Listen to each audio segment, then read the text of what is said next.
കാസർഗോഡ് പിടിയിലായ Bangladesh പൗരം MP ഷാദ് Sheikh Ansarullah Bangla team സംഘടനയുടെ സജീവ പ്രവർത്തകനെന്ന അന്വേഷണ സംഘം. പ്രതി അൽഖ്വയ്ദയുടെ സ്ലീപ്പർ സെൽ അംഗമാണെന്നും സ്ഥിരീകരണമുണ്ട്. സിലിഗുരി കോറിഡോർ കേന്ദ്രീകരിച്ച് പ്രത്യേക രാജ്യമുണ്ടാക്കലാണ് സംഘടനയുടെ ഉദ്ദേശമെന്നും കണ്ടെത്തിയിട്ടുണ്ട്.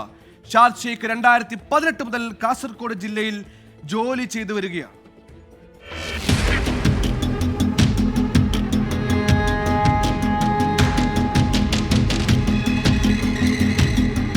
കഴിഞ്ഞ ബുധനാഴ്ച കാസർഗോഡ് പടന്നക്കാട് നിന്ന് പിടിയിലായ ബംഗ്ലാദേശ് പൗരൻ MP ഷാദ് ഷെയ്ഖിനെ കുറിച്ച് പുറത്തുവരുന്നത് ഞെട്ടിക്കുന്ന വിവരങ്ങളാണ്.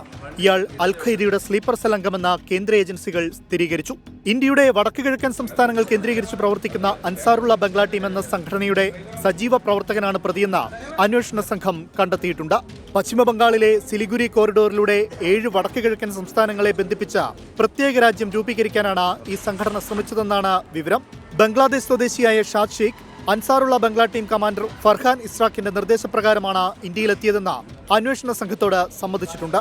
ആദ്യഘട്ടത്തിൽ അസം കേന്ദ്രീകരിച്ച് പ്രവർത്തിച്ചിരുന്ന സംഘം 2018 കേരളത്തിലെത്തുകയായിരുന്നു. കാസർഗോഡ് ജില്ലയിലെ ഉദുമ കേന്ദ്രീകരിച്ചായിരുന്നു ഷാദ് ഷെയ്ഖിന്റെ നിലവിലെ പ്രവർത്തനം. ബാങ്ക് ഓഫ് ബറോഡയുടെ ഉദുമ ബ്രാഞ്ചിൽ 2018 മുതൽ ഇയാൾക്ക് അക്കൗണ്ട് ഉണ്ടെന്നും കണ്ടെത്തിയിട്ടുണ്ട്. പ്രതിയുടെ സാമ്പത്തിക ഇടപാടുകളും ഷാദ് ഷെയ്ഖിന് കേരളത്തിൽ നിന്ന് ലഭിച്ച സഹായങ്ങളും കേന്ദ്ര ഏജൻസികളുടെ അന്വേഷണ പരിധിയിലാണ്.